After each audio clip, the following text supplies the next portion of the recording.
नमस्कार बंधुरा हासि खुशी मन यूट्यूब चैनेले तुम्हारे सबाइके जानाई स्वागत। आज के आमरा शिखबो छोट्ट गोपाल सोनार जन्य बाड़ीते बसे निजेराई कि सुंदर नैपी बानिये फेलते पारी। और गरमकाले एइगुलो ओदेर सत्यि खूब आराम हय, कारण गरमकाले आमादेरই एत कष्ट हय, ताहले गोपालदेर कत कष्ट हय। एर आगे आमी अनेक नैपी बानिয়েছি और এইগুলো मेशिने सेलाई करा। आजके देखबो हाथे किभाबे सेलाई करेই আমরা নিজেরাই ন্যাপি বানাতে পারি। আর এই ন্যাপিগুলোর জন্য আলাদা কোনো ইলাস্টিকের প্রয়োজন হয় না, ফিতে দিয়ে আমরা এগুলো বাঁধতে পারি। আর এইদিকে দেখো ন্যাপি প্লাস ড্রেস, এইগুলো সামার কুল ড্রেস বলতে পারো। যখন আমি গোপালকে এগুলো পরাই আলাদা করে কোনো ন্যাপি বা জামা পরাতে লাগে না, এই একটাতেই হয়ে যায়। তোমরা চাইলে আমি এটারও আলাদা করে ভিডিও দিতে পারি। তো চলো আজকে ন্যাপিটা কিভাবে বানাবো দেখে নিই। আমি ন্যাপিটার জন্য মেজারমেন্ট নিয়ে নিচ্ছি। তো এই দেখো আগের বানানো ন্যাপিটার চওড়া এখানে প্রায় 2 ইঞ্চি আর লম্বা রয়েছে প্রায় 6.5 ইঞ্চি। তো এদিকে ফিতেটা কত রয়েছে সেটা একবার দেখে নিই চলো। ফিতেটার লম্বাই রয়েছে প্রায় এখানে 11 ইঞ্চি। তো যারা প্রথমবার ন্যাপি বানাচ্ছ তারা কিভাবে মাপটা নেবে, তখন তোমরা গোপালের কোমরের মাপটা নেবে এবং যে অংশ জুড়ে ন্যাপিটা থাকবে সেই অংশের চওড়াটা নেবে। আর ফিতে মাপার জন্য তেমন কোনো মাপ আলাদা করে থাকে না, যেটুকু মাপ নিলে পরে এক পাকে ফিতেটা বাঁধা যায় ওইভাবে নিলেই হবে। তো আমি দেখো এখানে সেলাইয়ের জন্য 1/2 ইঞ্চি বেশি নিচ্ছি, সব দিকে আমি 1/2 ইঞ্চি বেশি নেব। এই টুকরো কাপড়গুলো একটু কেটে নিই এবং সমান করে নিই, তাহলে তোমাদের দেখাতে এবং বুঝতে সুবিধা হবে। তো দেখো আমি চওড়া এখানে 2 ইঞ্চি ছিল, সেলাইয়ের জন্য 1/2 ইঞ্চি বেশি 2.5 ইঞ্চি নিলাম। আর এই দিকে নিয়েছি কত দেখো 6.5 আছে, তো আমি এখানে নেব 7 ইঞ্চি। আর এইটা আমরা দুটো কাপড়ে করব, এক কাপড়ে করব না, সিঙ্গেল করলে একদমই পাতলা হয়ে যাবে, তাই দুটো কাপড় নেব। এইবারে এটাকে দুভাঁজে ভাঁজ করে নেব। আর তোমরা দেখলে ন্যাপিটা কিভাবে ওপর থেকে চওড়া হয়ে নিচের দিকে সরু হয়ে গেছে, তো আমরা সেইভাবে একটু হাতে এঁকে নেওয়ার চেষ্টা করব চক দিয়ে, এইভাবে দেখো। তো আমরা এইভাবে এঁকে নিলাম, এবার এটাকে আমরা কেটে নেব। দেখো খুব সুন্দর করে কেটে নেব, একই মাপের আসবে তাহলে একসাথে কাটলে পরে। তো দেখো এইভাবে কাটার পর অংশটা এইভাবে বেরিয়ে এলো। আমার মনে হচ্ছে এটা একটু চওড়া হয়েছে, হ্যাঁ একটু চওড়া হয়েছে। তো আমি আরেকটুখানি কেটে এটাকে সরু করে নেব। তো এবার আমি এটা সেলাই করে নেব।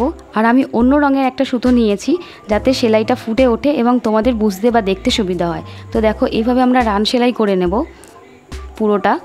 আর আমি কিছু ক্ষেত্রে ভিডিওটা একদম ফাস্ট ফরওয়ার্ড করেছি যাতে তোমাদের সময়ও নষ্ট না হয় এবং পুরোটা আমি দেখাতে পারি। তো আমি এটা পুরোটা ভেবে সেলাই করে নিলাম দেখো। আর এই যে ধারগুলো আছে বন্ধুরা, এইগুলো কিন্তু কয়েকবার ভালোভাবে সেলাই করে গিট্টু দিও, কারণ এখান থেকে সেলাই বা সুতো খুলে যেতে পারে। দেখো তো এটা আমার সেলাই হয়ে গেছে। এইবারে আমি এটাকে উল্টে নেব। তোমরা চাইলে হাত দিয়েও উল্টাতে পারো, আর যদি তোমরা চাও তাহলে এরকম একটা পেন্সিলের সাহায্যও নিতে পারো। বন্ধুরা গোপালের জন্য এই ন্যাপিটা তোমরা একবার বাড়িতে ট্রাই করো, এটা খুবই ইজি, তোমরা একবার দেখলেই এটা পারবে। আশা করছি তোমাদের কোনো বুঝতে অসুবিধা হবে না এই ভিডিওতে। তো দেখো আমি কাপড়টা উল্টে নিয়েছি, এবারে আবার 4 ধার বরাবর আমি আবার রান সেলাই করব। দেখো তো আমি এভাবে রান সেলাই করে নিই। আর দেখো বন্ধুরা, যদি তোমাদের মাঝপথে এইভাবে রান সেলাই করতে করতে সুতো শেষ হয়ে আসে, তখন কিন্তু গিট্টুর যে অংশটা তোমরা বাইরে থেকে সুতো তুলবে না, এই কাপড়ের মাঝখান থেকে তোমরা সুতোটা নেবে, তাহলে গিট্টুটা বাইরে কিন্তু দেখা যাবে না। আর ন্যাপিটা আমরা দুদিকেই পরাতে পারবো। দেখো এইভাবে সুতোটা তুলে নেবে। আমার মনে হলো এটা তোমাদের বলা উচিত, তাই আমি তোমাদের বলছি। তাহলে কি হয়, গিট্টুটা বাইরে দেখা যাবে না, দেখতেও ভালো লাগবে। তো আমি এখন সেলাইটা শেষ করছি আর মাথা বরাবর আমি সেলাইটা করে নিচ্ছি, কারণ ওই যে বললাম সেলাইয়ের শুরুটা এবং শেষটা কয়েকটা গিট্টু দিয়ে তারপরে কিন্তু করব, না হলে সুতোটা খুলতে শুরু করবে। তো দেখো আমার সেলাই হয়ে গেল, আমি এই অংশটা করে নিয়েছি। এইবারে যাব ফিতের দিকে। ফিতের চওড়া তোমরা 1.5 ইঞ্চি মতো নিতে পারো, বা এইভাবে মুড়লে পরে যেটা আসে সেই মাপ নিতে পারো। তো আমি এখানে চক দিয়ে মার্ক করে নিচ্ছি এবং এটা কেটে নিচ্ছি।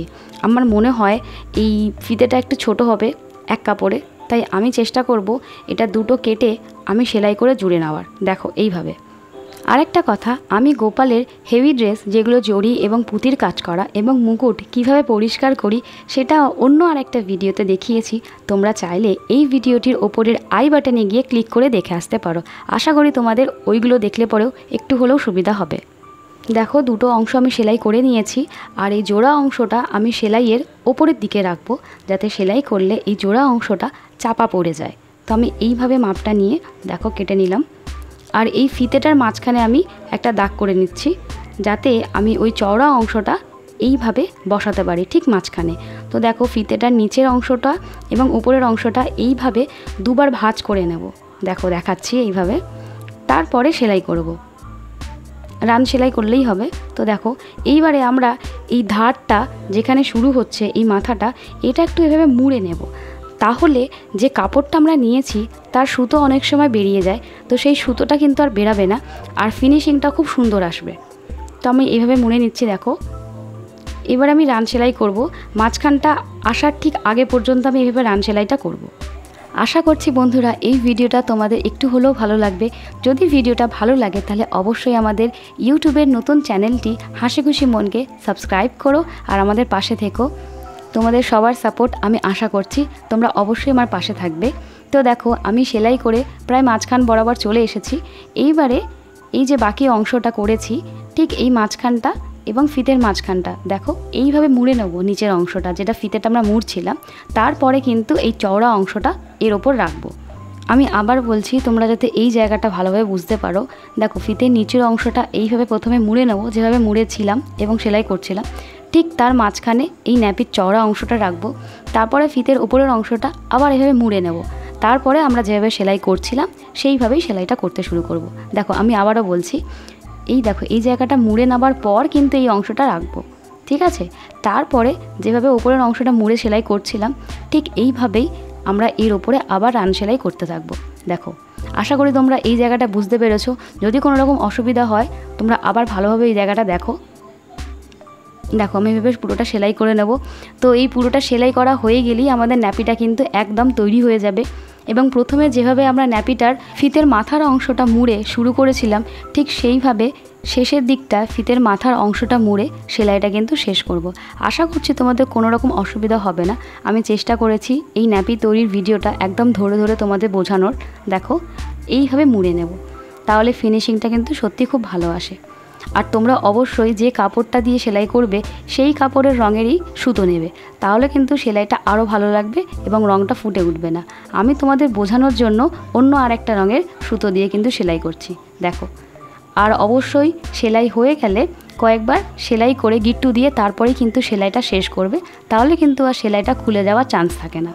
আমি আশা করছি বন্ধুরা তোমরাও এরকম একটা ন্যাপি নিজের হাতে বানিয়ে তোমাদের গোপাল সোনাকে উপহার দেবে, কারণ এই গরমকালে সত্যি ওদের খুব কষ্ট হয়। আমি অনেক সময় এমনও করি এই ন্যাপি বা প্যান্টুল যাই বলো না কেন শুধুমাত্র এই ন্যাপি বা প্যান্টুল পরিয়ে রেখে দিই, কারণ গরমকালে ওদের তো খুব কষ্ট হয়, আমি আলাদা কোনো জামা পরাই না। তো দেখো আজকের আমাদের এই প্যান্টুল বা ন্যাপি একদম তৈরি হয়ে গেছে খুব সুন্দরভাবে। ন্যাপিটা কীভাবে পরাবে দেখো, গোপাল যে ন্যাপিটা পরে আছে সেটা আমি আলাদা করে ক্যামেরার সামনে খুলে তারপরে দেখাচ্ছি না, এর উপরই দেখাচ্ছি। ন্যাপিটা এইভাবে পিছন থেকে নেবে এবং সামনে থেকে শেষ অংশটা নিয়ে দুটো ফিতে এইভাবে বেঁধে নেবে। আমি এক হাতে যেহেতু দেখাচ্ছি তাই ভালোভাবে দেখাতে পারছি না। তো দেখো এইভাবে বাঁধবে, আর ন্যাপিটা পরালে সত্যি কিন্তু গোপালেরও খুব ভালো লাগবে। তো বন্ধুরা দেখা হচ্ছে পরের নতুন কোনো ভিডিওতে, ততদিন তোমরা ভালো থেকো, সুস্থ থেকো। ধন্যবাদ।